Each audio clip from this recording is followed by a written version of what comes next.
Hello friends, Senthur food ப்ராடக்ட்டில் வந்து இன்றைக்கி அடை மாவு ஃப்ரீ மிக்ஸ் செஞ்சுருக்கோம். இதை வந்து இந்த மாவை வச்சு நம்ம எப்படி அடை தோசை செய்யலாம் அப்படின்றத பார்க்கலாம். இதில் பார்த்திங்கனாக்கா இந்த டம்ளரில் வந்து நான் 1.5 டம்ளர் வந்து மாவு எடுத்துக்கிறேன்.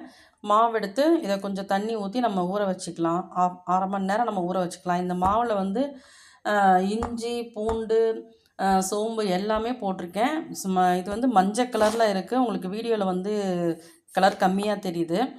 இது வந்து நம்ம எப்படி தோசை வந்து ஊற்றலான்றதை நம்ம பார்க்கலாம். இப்போ பாருங்கள், இந்த டம்ளரில் 1.5 டம்ளர் எடுத்தேன்னு சொன்னல, அதில் வந்து தண்ணி ஊற்றி நான் கலந்து வச்சுருக்கேன். இதில் உங்களுக்கு மிளகாத்தூளும் போட்டிருக்கேன் நான். உங்களுக்கு காரம் கம்மியாக இருந்துச்சுன்னா நீங்கள் உங்களுக்கு வேணும்னா மிளகாத்தூள் போட்டுக்கோங்க. உப்பு போட்டுக்கோங்க. உப்பு நான் கொஞ்சம் தான் போட்டிருக்கேன், நீங்கள் பார்த்துட்டு போட்டுக்கோங்க. இதில் வந்து நம்ம கொஞ்சம் அரை மணி நேரம் ஊற வைக்கணும். எப்படி இருந்தாலும் அரை மணி நேரம் ஊற வச்சிங்கன்னா தான் கொஞ்சம் நல்லாயிருக்கும். அப்புறமா ஊற்றுறப்ப நம்ம வந்து தேங்காய் திருவி போட்டுக்கலாம். வெங்காயம் நறுக்கி பொடி பொடியாக நறுக்கி போட்டுக்கலாம். கருவேப்பிலை, கொத்தமல்லி எல்லாத்தையும் போட்டு நம்ம தோசை வாக்கலாம். அது எப்படி இருக்குதுன்னு நான் காட்டுறேன். இப்போ பாருங்கள், ஊற வச்ச மாவு கொஞ்சம் இருக்குது. இதுலேயே வந்து நம்ம வந்து தேங்காய் திருவி வச்சுருக்கோம், அது கொஞ்சம் போட்டுக்கலாம்.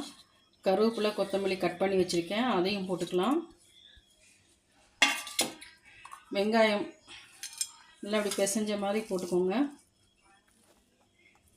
நிறையா இருக்குங்க.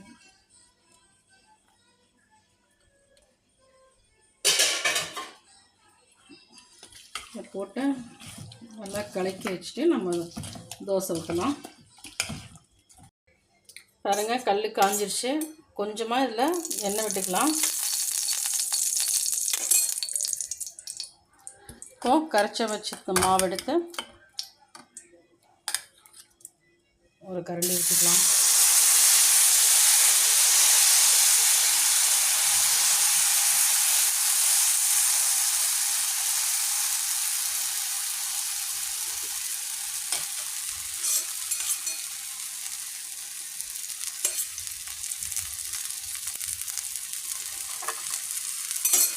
வெந்ததுக்கப்புறம் எப்படி வருதுன்னு பார்க்கலாம்.